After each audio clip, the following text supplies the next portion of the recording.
Is espresso dying? That is the question we are going to be talking about in today's video. No, this is not a clickbait type thing. I genuinely am curious what your thoughts are on the problem or on the issue or on the situation. Half a century or more, espresso was not a small concentrated beverage topped with crema. That's simply not what it was. Instead, it was a brew created from a steam pressurized machine. So these machines at one point needed a person with a certification in order to even use them because the pressure would get so high, they had to manually release some of that pressure, and they would create espresso or coffee with steam pressurized water going through a puck inside of a portafilter. So they still had portafilters, but there were these massive machines where it would just boil water, bring up steam, and the steam would push water through the puck at around 1.5 bar. The first patent on this style of machine was with Moriando in the late 1800s, but there's lots of evidence that similar machines were around before that. Then we have the advent of 9-bar with the spring lever. Of course, I always like to bring up Achille Gaggia. What a stud. But also we have to give credit to where credit's due with Antonio Cremonese, who created the screw group, which he patented. He passed away. His wife, the widow, sold the patent to Achille Gaggia. He created the 9-bar spring, or the 9-bar espresso shot. It was probably more so like 8-bar. But anyway, in 1948. So we had the advent of that, but then pretty immediately we had that E61 pump-driven machine in 1961 by Faima, which revolutionized bar flow in cafes around the world. And in addition with that is the advent of the Cafe Creme and Lungos and all these other things that people were now doing because they had a pump. They could play around more with ratios because on a spring lever you only have a set debit. Now, of course, before the pump machine, you also had hydraulic. And anyway, we're gonna be more clean with just 1961. That time is when you really started to have a more popularization of various styles of coffee because you had a continuous flow of water into that group head, giving you the capability of something like a Cafe Creme or a bigger shot of espresso. We're just shy of 80 years actually from the initial Achille Gaggia machine, which was called Cafe Creme, in order to market that this was not some sort of mistake in the espresso brewing process, this tiny espresso with cream on top. They didn't want people to think it was some sort of gross situation, like scum on top of pond water. So they started to market it so people thought it was an attribute, something special, and not something that was a defective. That's what a lot of people don't realize, is espresso meant that previous definition just as long historically as the modern definition. Even in the 50s and 60s, you had people pulling what are called Cafe Cremes, which are essentially filter coffees pulled from an espresso machine. You put in a certain amount of coffee and then you bring out 10 times its ratio, 8 times its ratio to make something more like a filter coffee. So lower TDS, a bit higher extraction, and people still serve that, especially in the Switzerland area of Europe. We have these turbo shots that come out with that paper that Christopher Hendon and Michael Cameron did back in 2017 or so, which really took the world by storm in the home barista settings where people were doing 15-second shots, 14-second shots, which means coarser grounds, which means less crema, which means all these other things, lower TDS, for the most part lower TDS, though the extractions tended to be a bit higher, bigger ratio shots. So we have this kind of taking over the home enthusiast world, which was once dominated by crema. So then we have, of course, bottom paper filters, which further clear out the coffees, making it more filter-like. More recently, we have soup. We have something that is completely devoid of crema, devoid of pressure for the most part, and is like espresso, but without a lot of the things that make espresso not as desirable for people drinking lighter roasted coffees. Just real quick, I want to hop in and say thank you for watching this video. It's really cool that you're doing that. There are things that I do that can seem a bit too academic forward or a bit too, intense to follow along. And I appreciate those of you who try really hard to follow along. In fact, originally I was going to be an academic. I was finishing my master's, about to go the PhD route.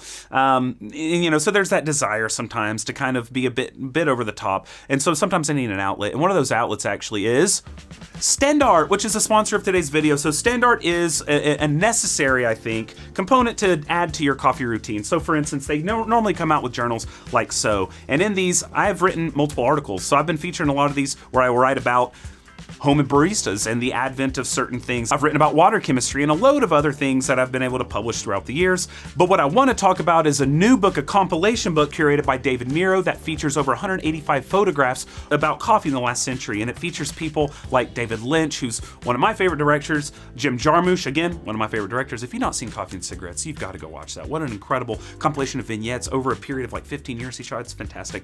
But also of David Bowie and different cultural icons and their moments with coffee. So it's going to be an incredible addition to your coffee table, your mornings with coffee as you're sitting there, you're reading it, you're drinking your coffee. It's wonderful. But anyway, you can get a 10% discount, pre-sale discount before November 30th, which is like a day after this video is being posted. But if you miss out on that pre-sale, there's going to be a Lance discount code, which will be right down below, but also right here, Lance 10%. It's 10% off of this wonderful thing, which will bring the total to around $40 US 50 cents or something like that. The orders will come live in December and they'll be shipping later. But if you want to get on that pre-sale route, do that. Use a discount code, get that discount, get this book. Gonna be sweet. I don't have it yet. I'm gonna keep snapping because Snap is the name of the game. Anyway, thank you StandArt for sponsoring this video and for the really cool artistic additions to coffee, as the printed word is becoming more and more scarce, and these are fantastic. So thank you very much. Let's continue on with espresso. We have Michael Harris in the World Barista Championship in the finals, serving his espressos to the judges sans crema, taking that a little ball valve thing and releasing the more dense part of the espresso, leaving the lighter parts floating up top with some of the phenols, with some of the microparticles and the CO2 bubbles, all at the top so that you're not being served it, which begs the question, are we moving more and more towards filter because we don't like espresso? Or are we trying to change espresso into something that we like because we don't like espresso? Or is espresso more of a liquid thing? Well, it is liquid, but something that we can interpret day to day. Now, I'm sure a lot of you have experienced that third wave coffee shop that serves light roast, but it tastes sour as lemons. That's not ideal. That's not even what we want as coffee professionals. It's just bad dialing in on a very difficult to dial in system that's not really made for lightly roasted coffees. Flat 9 bar machines are not made for lightly roasted coffees. They were made for dark coffees that had lots of Robusta or even were chicory based, which is what a lot of people did brew at one point in time. With this difficulty of brewing really nice coffee at the traditional parameters, some people turn to bigger shots, coffee shots like Matt Perger did in the World Barista Championship, or also called Cafe Creme. Or people turn to Olanges like Scott Rayo and later Maxwell Cullen and Dashwood and dozens of other shops around the world in order to focus on clarity. We needed that higher extraction than the traditional espresso. And of course, lighter roasted coffee means less crema. Also, lighter roasted coffee means harder to extract. With all of that, it's only logical that you would end up with lower crema, lower body, higher extracted shots. When you focus on quality, kind of like in any other culinary cuisine, whatever world there is, whether it's wine, whether it's bourbon, whether it's different types of foods, breads, whatever you have, when you focus on quality, things differ. You need to be a bit more methodical in your approach to it. People out there watching this video may say, it's just coffee. You obviously have not had great coffee, and I feel bad for you.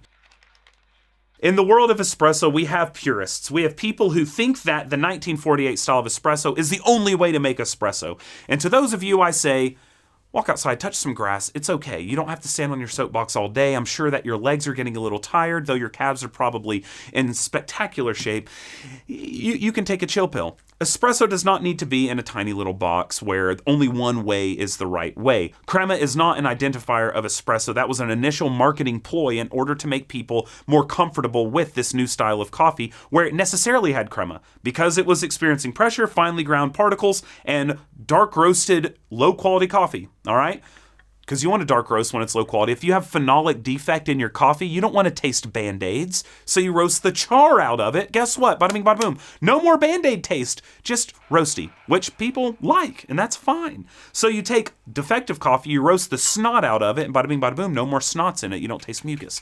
That was gross, but that's essentially what's going on when you roast the tar out of something. You can have low quality coffee, and when you have really dark coffee, you have a lot of carbon dioxide buildup. You're going to have a ton of crema. That's going to happen, especially when you brew it freshly. But even if you don't, you're still going to have a lot of crema 2-3 months off roast if you store it even somewhat well. That being said, does that mean crema's bad? No, I just did a video where I said, is crema bad? Is crema ruining your coffee? And the answer is no, it's not. but sometimes it is, right? It depends on what you want in your cup, what roast level you're doing, etc. Is espresso not optimized for light roast? If you live in a box, yeah, it's not optimized for light roast. If you live in a box where it must be 9 bar, it must be a specific flow rate, it must be a specific temperature, yeah, it's not made for light roast, I think. I don't like espresso pulled in traditional parameters when I'm using a lightly roasted coffee. I love espresso when I am not forced by elitists to bend over to their ideals in what espresso is. And then I love espresso, right? I love these ultra low contact style espressos. I love Oolonges. I love turbo shots. I love soup shots. Whatever you want to say, I love those. And it all follows the principles of espresso, which is pressurized water through a tamped puck. If that's what we call espresso, then yeah, I love it. Because there are people even in Italy to this day that call mocha espresso. They do. There are others who say absolutely that's not espresso, but there are people who call it espresso. Now, I know that there's an official Italian espresso definition, but if you look at it, they specify it's Italian espresso. So even though in Italy they can't really decide on their history because they had 80 years of it not being like that, but then they decided to adopt the updated version because it is what it is. It doesn't really matter. But the long and short of it is they're calling it Italian espresso. So fine, if you want to say Italian espresso is the traditional espresso, great. But espresso in and of itself can be loosely defined across lots of different platforms, okay? And I'm not giving you a definition right now, but what I am saying is espresso is not just one way of brewing coffee. There's lots of ways to do espresso. In the same way, AeroPress. There are lots of ways of making an AeroPress. You can make a really under-extracted, super concentrated thing that I've posted about in the past in order to salvage low-quality coffees or really darkly roasted coffees or really bad coffees. You can make it a little bit better by really under-extracting it, making it really concentrated and diluting it. Or you can do a more common, like 1:15 ratio AeroPress. Both are going to be completely different in the cup, different extractions, different TDSs, different approaches, grind sizes, water temperatures, everything, but they're both an AeroPress. If you went to a place and ordered an AeroPress and they gave you either one of those, you wouldn't be surprised necessarily because they gave you something from an AeroPress, right? So with espresso, unless you specifically say Italian espresso a la 1948 to modern day, like, espresso can really be anything as long as it's pumped through that puck. So is espresso dying? Of course it's not dying. Is it being reinvented? Is it being iterated upon? Is it being creatively dissected and put back together in different ways? Absolutely it is.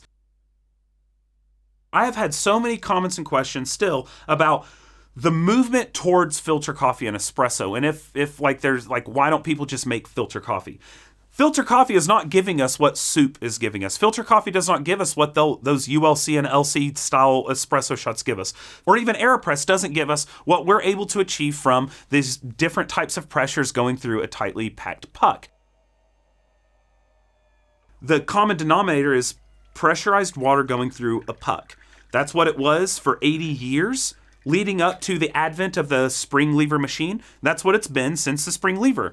Now what's changed is maybe the amount of coffee, the amount of yield, the fineness of the grounds, the quality of the grinder, the amount of pressure being applied. But the thing that does maintain throughout is ground coffee, tamped, hot water going through it, with at least a modicum of pressure. Anywhere from, it depends on how high the pressure was in the boiler, because some could have been pulled at half a bar, some could be pulled at 1.5 bar, or even 2 bar if they're flirting with disaster on those machines exploding, which there is a famous art drawing of a machine that did explode in a cafe. Someone did a little painting of it, but kind of gruesome.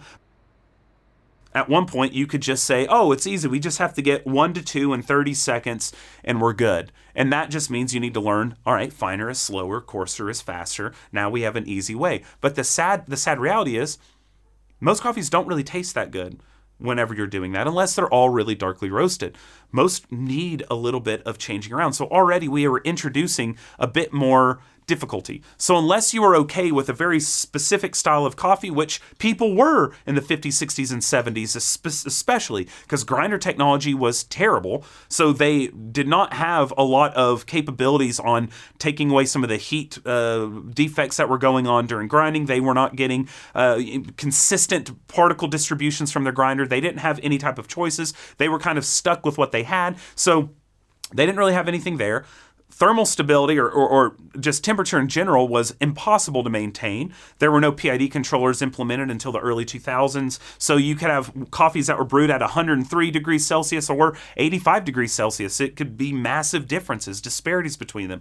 So there was not as much need for all this different understanding of all these different things in order to prepare a great coffee. You had this amount of quality that you could hit. You could have a gusher, which tastes terrible with a dark roasted coffee, or you could have a choke shot, which you're not getting out your coffee in 2 minutes. And so you didn't really have much room for error, right? Once you got into that realm, you were brewing great coffee because that was the epitome or the optimization of what was available at the time. You had this because coffee were all roasted to taste about the same.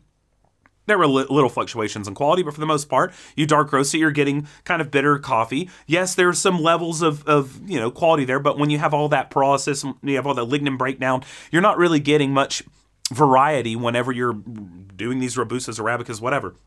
So you really had this kind of area where it was going to taste about the same. Now we have this. We have commodity coffee, really low quality, defect-ridden, super dark roast, Robusta, whatever it might be. We have really high quality, super lightly roasted in order to maintain terroir, low defects, etc. So we have a lot more in order to play with. So if people are still stuck in this 1 to 2 30 seconds, they're going to get a decent coffee, maybe. They're going to put it into that, and they're going to say, this doesn't taste good. Why doesn't this taste good? They buy another coffee, it doesn't taste good. They buy another coffee, it doesn't taste good. It's because they keep going to traditional espresso because there are people on their soapbox that are preaching this is still the only way to do it. But when you open up your mind, you open up the capabilities. Yes, it gets more complex, it gets more convoluted, but you can kind of find the style of espresso that you enjoy, and you can kind of go after that. Is it like filter? Yes, we are chasing a bit more like filter in the sense that filter has afforded people this kind of aha moment of, I don't have to sacrifice the clarity. I can still get great tactile, but I might be missing some of the intensity of acidity that I can get with lower ratios. So they kind of look towards espresso for that intensity because regardless of how you make espresso, it's going to be super intense. Even those cafe cremes are much more intense than gravity-driven pour-over. So we look towards that espresso and we try to find our way back to that with our filter. So maintain the clarity, maintaining that quality of cup profile while making it more intense to experience that intensity. Because intensity is an awesome thing if it is presented with a balance across all the different flavors. So we are now in a world where we have started over here in the 1800s with mocha-style espressos. 80 years later, we get to what is known as traditional Italian espresso. 80 years later still, we're kind of coming back full circle to get to more of that filter style coffee, but now we have the capability of controlling pressure, the capability of controlling the water temperature. It doesn't have to be at boiling, because we have pumps that can provide that pressure. We don't need to worry about the steam pre-infusion coming up and being overheated or whatever it might be. We have, with a lot of machines, the capability of maintaining lower pressures or changing the flow rate through the puck, and we're able to do things that historically have not been able to be done. So it's not necessarily changing espresso as much as it is opening up doors to have new interpretations of what espresso can be. We already had those interpretations by Italians and people all over the globe, in Spain, etc., where people were really experiencing espresso early on. We had different interpretations then, whether that be with different spring ratings, whether that be with hydraulic presses, or whether that be with pump machines, which also completely changed espresso. Now we're just doing it again. We're having another kind of advent of new styles of espresso that are going on. And yes, they are more towards filter, but that's because with lighter roasted coffees, we don't need to rely on crema to provide a lot of that body. We don't need to rely on crema because our grinder's not capable of producing good quality texture without relying on crema. Again, grinders were not great when crema first was invented. They were not great. So you weren't getting great texture from the more dense liquid part. You were getting the texture all from the crema. And today you still get some texture from crema, but you can get texture from other ways as well. That's why you can have 3 filter coffees in front of you and have a yogurty mouthfeel, a skim milk-like mouthfeel, and a watery tea-like mouthfeel. It's because mechanoreceptors in our tongue, yes, they respond to pressure and temperature, but they can also experience chemical sensations, which can be interpreted as texture. So we have all these different things that we're able to play with nowadays. Now, of course, this can seem overwhelming to someone who's new to coffee. If you're new to the channel, this can be like, oh my God, there's so many things to do. All you need to know is If you are someone that has found you don't like dark roasted coffees, don't like bitterness, then maybe the traditional style, the traditional Italian style of coffee, that 1 to 2 30 seconds, isn't necessarily going to be great for you. And you might want to look into bigger ratio styles of coffees, or lower contact, less contact with water, faster shots might be better for you. Maybe seeking out crema is not the best thing. Maybe you age your coffee a bit more. Maybe you pull in a way that doesn't allow much crema production. Maybe you use a paper filter to filter off the crema, or you use some sort of device that removes crema completely from the vessel, as I showed in a recent video. What side we're on? Are we on the side of innovation and of the future? Are we on the side of, rigid, things that are rigid tend to break, right? We need to be rubber. We need to be loosey-goosey. We don't want to be... Let's just be open, okay? Let's share what we find. Let's have our coffees. Call it espresso, call it coffee, call it filter. I don't care what you call it. Just don't go on to different places online and tell people they're not drinking espresso because it doesn't look the way that you think it looks. I'm tired of seeing people comment on espressos that have squirts coming out. That's channeling like crazy. Just because you see sprays coming out does not mean channeling. And if you say it does, then prove it. Prove it. Ugh. Good luck on that. That's about it for me today. Thank you so much. I hope you enjoyed watching. I hope that you learned something, because I really wanted to dive deep into this history. I'm sure there are things in there you did not know. Like, for instance, I've never even thought about the fact that we're split 50-50 on the history of espresso with mocha pot style and 9-bar style. That's a pretty interesting thing. But hope there's something to glean from this. And if anything, I hope what you take away from it is, if you are one of these people that are staunch on your espresso beliefs, I hope that you're willing to kind of step out of that. See maybe the merits of some of these other ways. If you don't jive with it, that's fine. That doesn't mean that your very narrow definition is right. It just means that it's right for you, and that... And I'm not even trying to be postmodern here. Espresso's always been pretty liquid in its definition, even though I know that the Italian government has their own definition. They had a different definition before then. So let's just understand that things are liquid. We're in a liquid industry. It's liquid. It's gravy, baby. So maybe soup should be called gravy. I don't know. Anyway, that's it for me today. If you enjoyed the video, if you enjoy other things that I do, please consider hitting the like and subscribe, all that stuff. You know the works, but that's about it. Yeah. So I guess the last thing to say is, whether you brew 9-bar espresso, old school mocha pot, lever style espresso, ultra low contact, spring lever, commercial machine, home machine, cheap machine, DeLonghi or Slayer, or you brew soup, or you don't even like espresso because you love filter, which, by the way, they're getting really filter right now. The thing I hope more than anything is that you brew something tasty today. And cheers.